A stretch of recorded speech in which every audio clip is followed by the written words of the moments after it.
The majesty of ancient Beijing is transforming itself into a modern-day metropolis. Every sight, sound, and experience is a feast for the senses that no place else has to offer. See this city of antiquity now give way to a new effervescent landscape of art and exotic cuisines. Plan your mystical journey and enjoy 72-hour visa-free transit to make your vacation unforgettable. Discover Beijing 3, a modern city in motion, Saturday, May 23rd at 7:30 on ABC 7.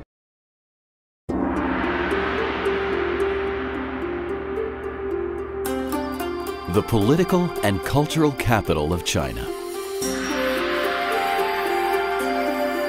A rising center of international business and modern-day attractions. A city where modernity and history unite. A city that has in the past decade attracted millions to its shore because of its exponential growth. A city that has become one of the most modern capitals in the world. This is Beijing, a modern city in motion.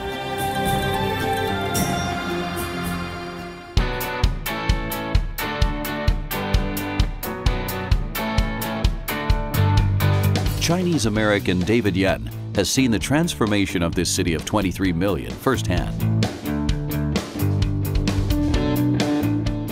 Born in Beijing, David left China for the U.S. at age 18. Beijing at that time, before 1938, is entirely different from today. There's no big buildings like we have now, skyscrapers, it doesn't exist. 25-year-old Nina Lee also remembers a different Beijing. Nina left Beijing when she was 7 and now lives in New York, but returns often to the land of her birth and is surprised by the changes. Even when I was born in Beijing, it was still it wasn't as developed as it is today. And if I could go back in time and look at Beijing again back in the 90s, it would be completely different from what it is today. Beijing is now home to dozens of skyscrapers that rise up alongside centuries-old tree-lined alleyways, or Hutongs. Beijing actually is a big metropolitan city with high-rise and big hotels. Actually, it's much like New York, but even better than New York. Better in the way that everything's newer. Beijing is a very representative city in China because it is not only the capital of the Ming Dynasty and the Qing Dynasty, the last two dynasties in China's history, but also the capital of modern China. The headquarters of most of China's largest companies and world brands also call this Chinese capital home. 5-star hotels, global fashion houses, and name-brand restaurants and stores have risen up all around this vast city. The number of chic stores and of designer stores is extraordinary. There are a lot of foreigners in Beijing now because of business. Our companies have their offices in Beijing, which is a good sign. There are probably more startups in high-tech and big data and clustering systems and application development here in Beijing than I've ever seen any place. It's really building up a synergy that it just drives you quite excitedly. Yet pull back the curtains anywhere, and you will find a slice of old Beijing rising alongside a modern city. This begins in the Hutongs, which offer up local delicacies and a peek at how life used to be in old Beijing. The best part about Beijing is, I'd say, is the Hutongs. The Hutongs are like a village, and they're not on the outside of the city like most villages are. It's in the center of the city. They're kept simple. They're filled with people living ordinary lives, which is quite extraordinary in one of the biggest cities in the world. Beijing is full of Hutongs. They are just side streets from the main drag. And most of Hutongs just a narrow pathway, and on both sides we call it the Sihouyan, the big houses with a square courtyard in the middle.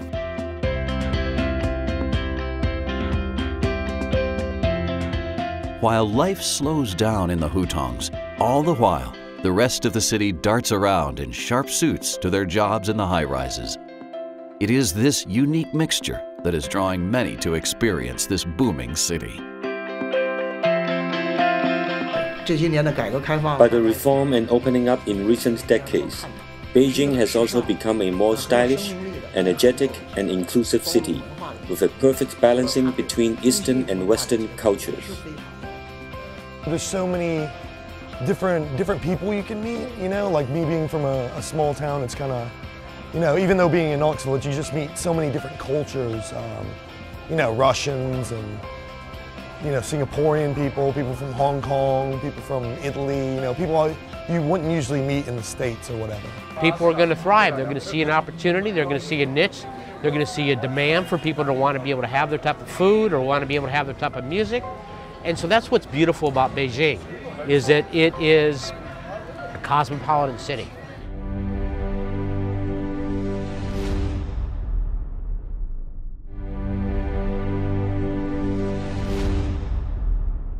There are just hundreds of places to go. The city is so huge that it's really sort of broken up into about 10, 12 different small cities.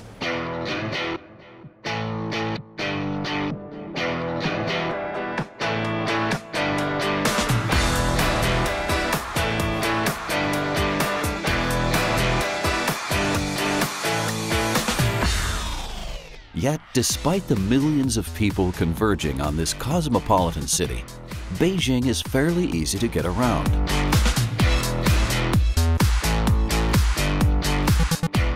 The Beijing train station is located near the center of the city, giving you access to the subway system, buses, and taxis. Transportation in Beijing is very easy. Just like New York, you would go on the streets and you would see taxis everywhere. And just like New York, you would be able to, you know, find a cab and hop in and go anywhere you need to go. The subway system is just as good as New York City, but cleaner than New York City. So among all of these historic sites and places, it's still incredibly modern. We got the bullet train down to Xi'an, which is a 6-hour journey when you're going 300 kilometers per hour.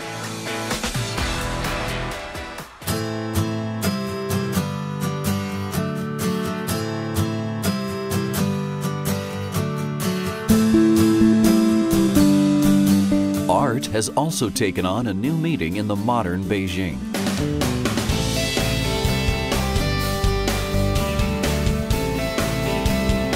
When you visit Beijing, aside from the food and shopping, there are a lot of other art exhibits in Beijing. It's showing off the collections perfectly well. Everything from the history of China to the furniture and the pottery and the vases, and so that is a must.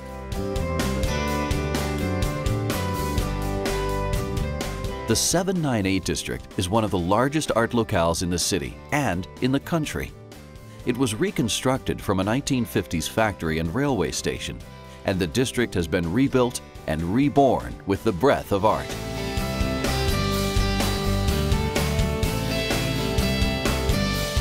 Hundreds of galleries with artists from every corner of the country and globe gather and offer themselves to the world. 798 is almost like a little neighborhood. You walk through it and there's just statues, wall arts, just different various art pieces that is laid out along the street. It's amazing to see that those pieces are still there and they're still preserved in such good shape. And a lot of people go to 798 now. Every single time I visit it, you would see people doing photo shoots there. A lot of people take wedding photos there. One of the great pleasures of working here is that during the day, if you want to take a cigarette break or you want to go out and rest for 15 minutes, you can actually take in an exhibition meet with an artist. Sitting out front is a well-known young movie director, and he's talking with his cameraman about the next film they're doing. And there's a lot of energy and excitement and creativity in the air all around you, and that does it. It has it's a great way to live.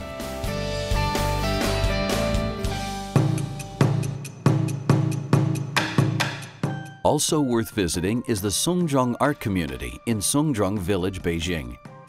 China's Art Industry Expo was held in Songzhong last year. It is home to more than 2,000 artists and was established after the 798 Gallery, which is home to many exhibits, cafes, and is a more commercial area than Songzhong. This area houses the Dadi Art Gallery and the very famous Han Meiling Gallery. Many artists live here because they believe the surroundings can enhance the perfection of their works and better display them to visitors and their friends. The first floor is for oil painting exhibition, and the second is for traditional ink painting exhibition.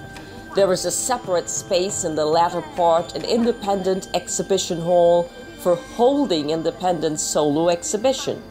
Outside the building, we dug up a small lake, and there is a small island on the lake designed by our boss.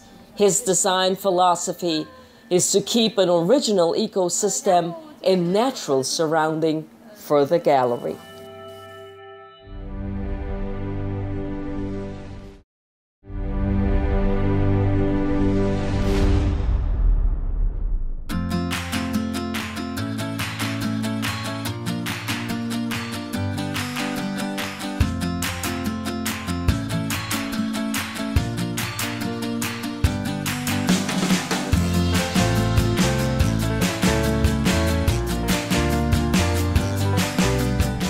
Beijing's cuisine and entertainment scene is also undergoing a revolution, especially in Wudaoying. It's a normal area around here. It's like a regular, diverse area. It's not like where it's just predominantly Chinese people or Chinese food. This area is solely, I think, for the international market, like for people who come from different places all around the world and people who work here.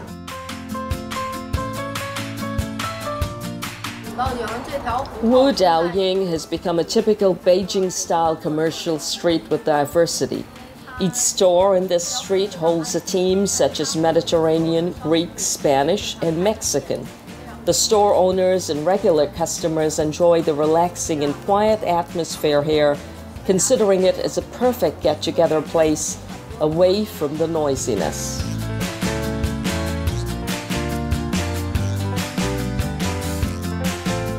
The new Italian, Spanish, and French restaurants blur the lines between East and West, and Indian, Russian, American, Mexican, and Afro-Caribbean restaurants add to the international cornucopia of cuisines.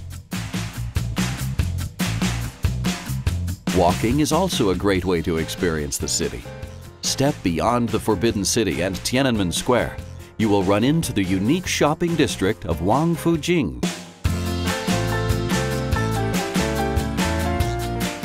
A lot of people enjoy visiting Wong Fuji, not only because of its vast variety of shops and stores.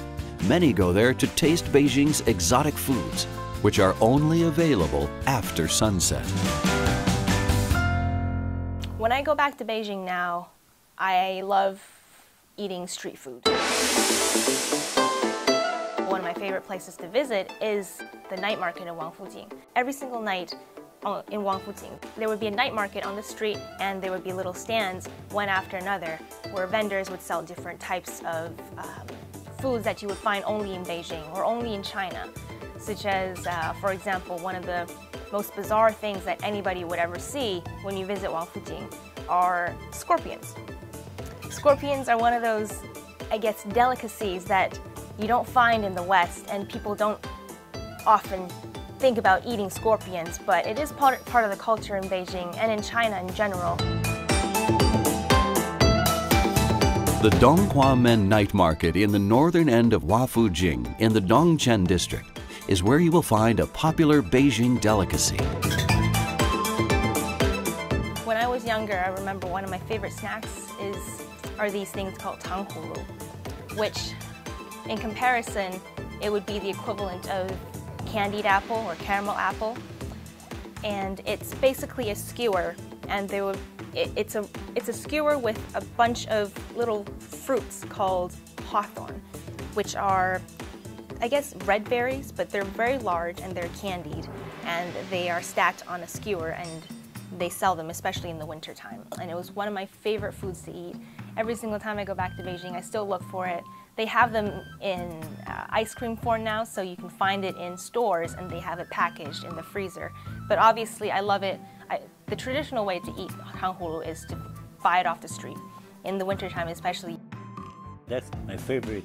Vendor used to carry a big stick, still wrapped with grass. Children just like that.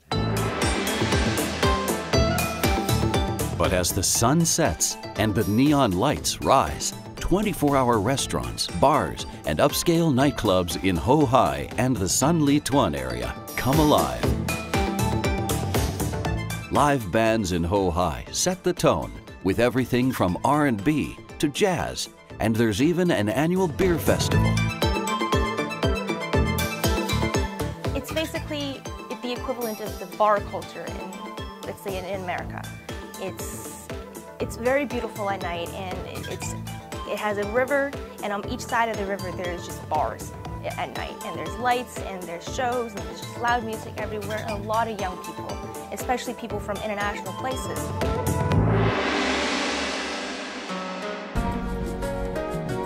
Looking for more formal types of entertainment? Then head over to China's Performance Arts Center in Beijing. Orchestras, operas, and dramas are always available at the National Center for the Performing Arts. Another new addition to the entertainment mix in modern Beijing is the show I Am Marbury, a very uplifting entertainment show based on the true story of former NBA star Stephen Marbury, who now plays for the Beijing Ducks of the Chinese Basketball Association.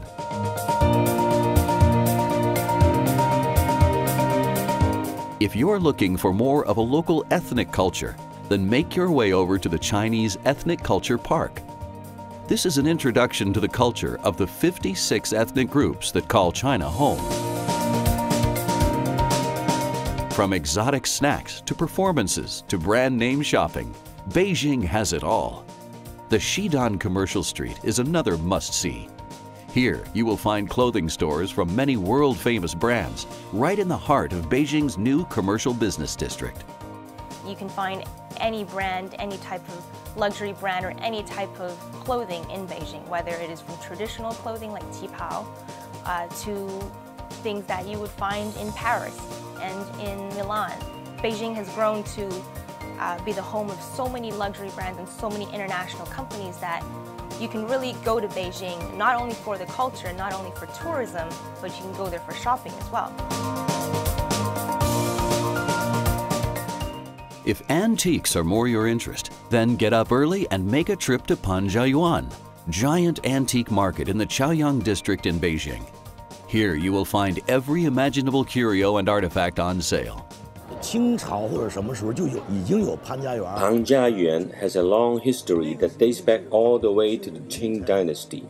Back then, as early as 2 a.m., when the rich and wealthy would lack of cash, they would carry lanterns and gather here to trade off antiques for cash. Now, we have lots of overseas customers. Some even understand Mandarin.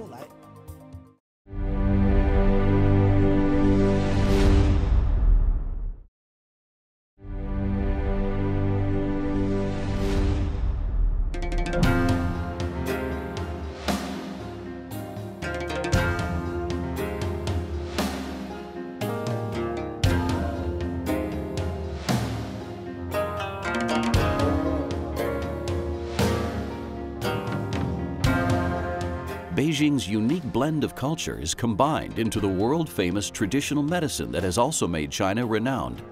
How about making Beijing your next stop for traditional medical treatment that dates back thousands of years?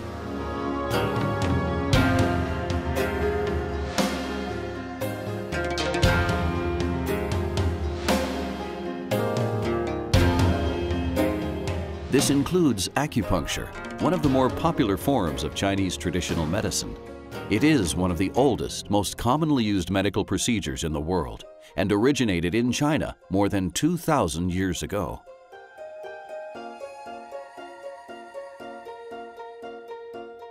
Acupuncture became widely known in the United States in 1971 when New York Times reporter James Reston wrote about how doctors in Beijing, China, used needles to ease his abdominal pain after surgery. Chronic disease, pain control, and stress-related disorders are three of acupuncture and traditional Chinese medicine's most effective and successful treatment areas, making it more acceptable to mainstream America. Beijing is also best known for its rich root in Chinese health knowledge or traditional Chinese medicine. This is very unique to Chinese culture. No other place combines ancient and modern treatment options like the Qing Peng Hui Health Management Group. Its beautiful location and superb care is fast becoming nationally renowned, even with celebrities seeking Chinese traditional medicine.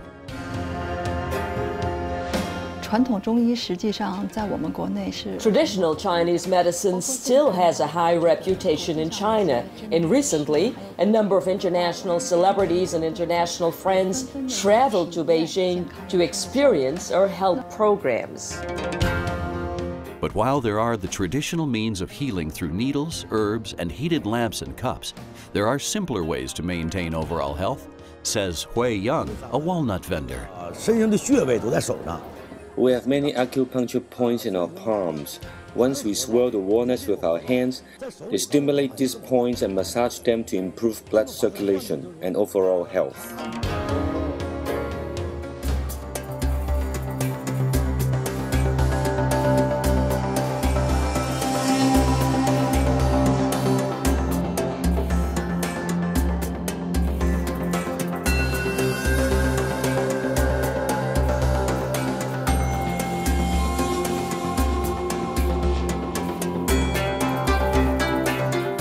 And Beijing's 72-hour visa-free transit policy is making it easier for all to experience Chinese traditional medicine and the other highlights of this city firsthand.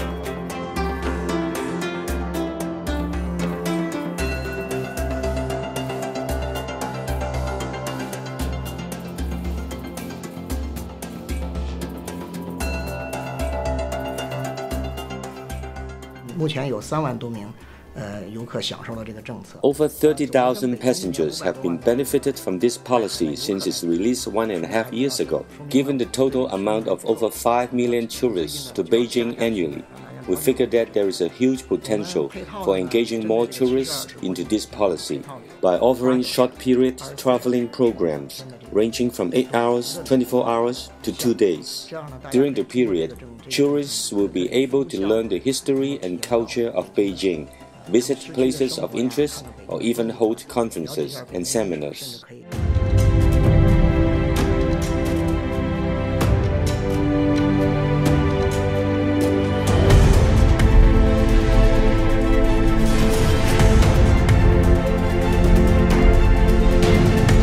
From modern architecture to luxury shopping, a melting pot of global cuisines and entertainment, and traditional medicine that matches global standards, Beijing has it all.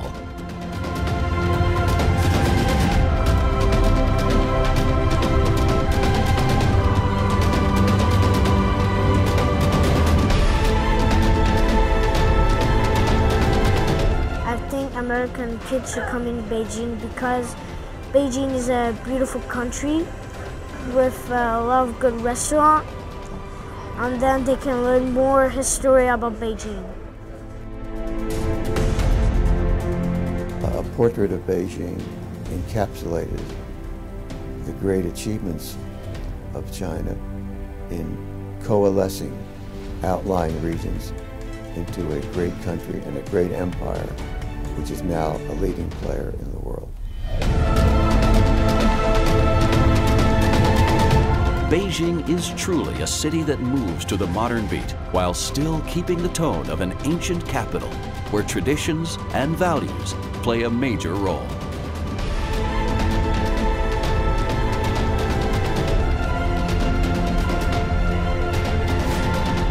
In the following episodes of Beijing, we will go deeper into the rise of modern Beijing.